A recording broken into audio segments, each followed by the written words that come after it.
It's Local Edition. My name is Brad Pomerance. We are joined today by Sam Blakeslee. You know him well. Spent 6 years in the California State Assembly, 2 years as GOP leader in that august body, then spent 2 years in the California State Senate, got smart, left Sacramento, and is now at Cal Poly San Luis Obispo, running the Institute for Advanced Technology and Public Policy. An august title, sir. What does it mean? Well, in the course of all those years I spent in the legislature, what I found over and over again is that people came to us with all their problems, their woes, their griefs, but very rarely did people step up with ideas on how to solve those problems. Rather than simply writing another check or a bigger check or saying, how do we just pile more resources in to address a problem, very few people said, hey, here's a really innovative way to use technology to perhaps improve the services that government provides, or make sure we have better penetration to certain populations, or to be able to essentially get economies of scale. There are lots of things that really could be in potential solutions that were never brought to the table. It's interesting you mentioned that. I think you may know this. I used to be a lawyer. God forbid, but I used to be a lawyer. And I don't hold that against you. You don't hold it against me. And I remember, this was, God, in the 90s, I was having to research legislative history. Yes. I mean, it was a beast to research legislative history. It was so hard to find and access.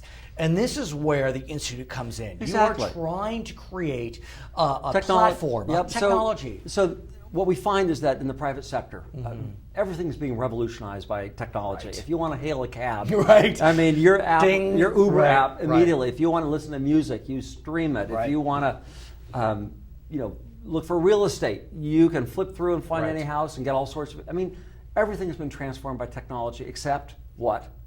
Government. Yeah. And frankly, government, when it does try to implement technology, consistently has almost obscene overruns, fails to deliver their product. May I digress and ask you why? I mean, there are bright people in government. I would hope there would be. Why is it that government seems to always wind up in a technological snafu? It's largely cultural. Really? It has to do with risk-taking, entrepreneurship, currency and relevancy, and working on the cutting edge. Is it they're not taking risks, or they are because it's not their money? They're not taking risks, and they play it so safe that when they try and do difficult things, they fail. They fail in one of two ways. Either they can't execute, or by the time they do execute, the product they produce is obsolete. Right. And the private sector, of course, is well-versed, and we saw a similar problem unfold with healthcare.gov. You'll remember on the federal level, and that's sort of emblematic of what typically happens whenever government tries to bring new technology into public policy. So that's why I set up an institute that seeks to bring together the best and the brightest of faculty and students and technologists, and then take our deep knowledge of government and how government works and how it fails, and insights into public policy, put all those things together, and then begin creating solutions that essentially show how public policy can be improved with technology. I mean, it seems like you've been out of the legislature for a minute, and yet already you have this technology that has launched.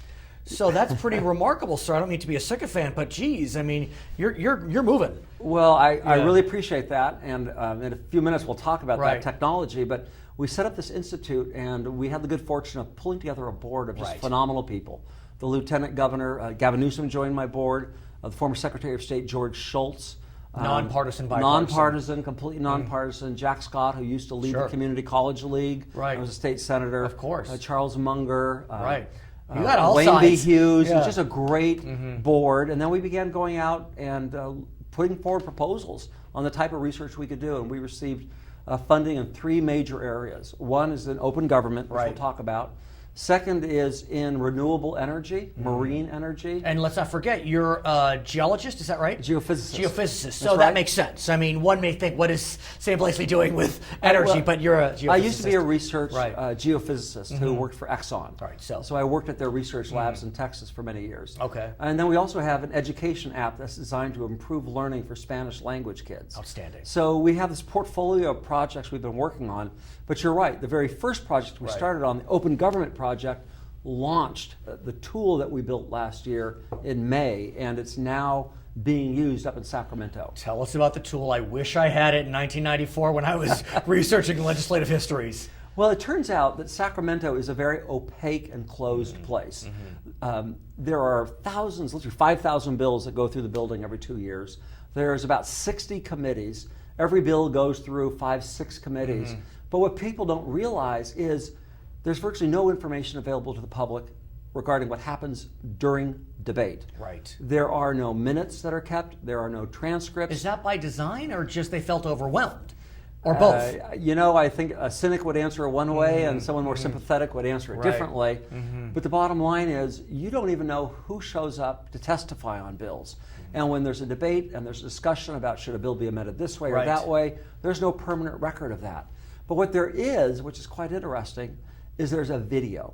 There's a video of these committee hearings. So we decided, what if you took that video and then used speech-to-text technology and essentially transcribed these videos and then created a software tool that used students but also facial and voice recognition to identify who is doing the speaking. So you tag all the speech with who the hundreds of speakers are, and then you cross-reference that with which bills are being discussed in which committee on which dates. But do you need humans, or can it be done all through technology? We have a hybrid system right now.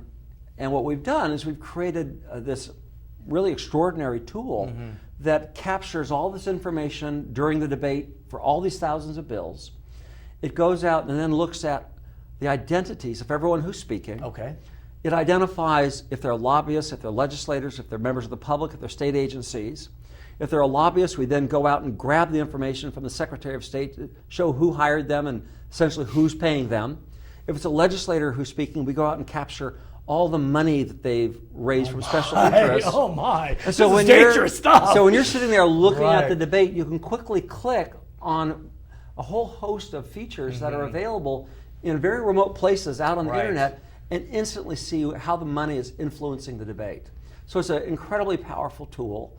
We have been at it for a year. But I got to ask you, it seems as if the presumption is money's influencing the debate. Is that fair? I think that's more than fair. Really? You know, you were up there for 8 years. Money, you're an independent, bright guy. Yeah, but you can't be naive. If you're going to be bright, you got to be honest. You can't be naive. And it is powerful, but it's not just money. It's relationships too. And what you'll see oftentimes is very strong relationships between legislators and lobbyists. And what we're trying to do is sort of bring to light what's really happening in those committee debates that right now no one is watching. It's interesting. Jimmy Carter recently made some very strong statements about whether we live in a democracy. And his suggestion was we don't, because of the influence of money. I don't think I would go that far. I think, money is an unfortunate influence. I think there is the ability to power through and make decisions that are largely independent. But to say decisions are ever wholly independent would qualify as naive. I would say to say that decisions are wholly dependent would be equally naive. I understand. It's a complex environment. Our belief is that as you create more transparency, you probably improve the quality of the debate and the quality of the decision. So as we speak today, one state has this technology. It's California. California. But you are looking to scale this up and out? We're exploring that. Interestingly, the monies that we received to build this tool last year came from a philanthropist who lives in Texas. So why did you pick California? Well, we were in California, and that was our project, and he heard about our project and said, I like it, and I'm going to back you. We're now getting asked to explore whether or not we can then move this nationally. One would presume, no. And look at all the other state houses. And so we're currently in the process of doing that analysis. We may pick a couple, 3 major states to see next year if we can break into New York and other places. And you'll come back and tell us about it? I'll be happy to. He is Sam Blakeslee. He is the Executive Director of the Institute for Advanced Technology and Public Policy at Cal Poly San Luis Obispo. I'm Brad Pomerance. It's Local Edition.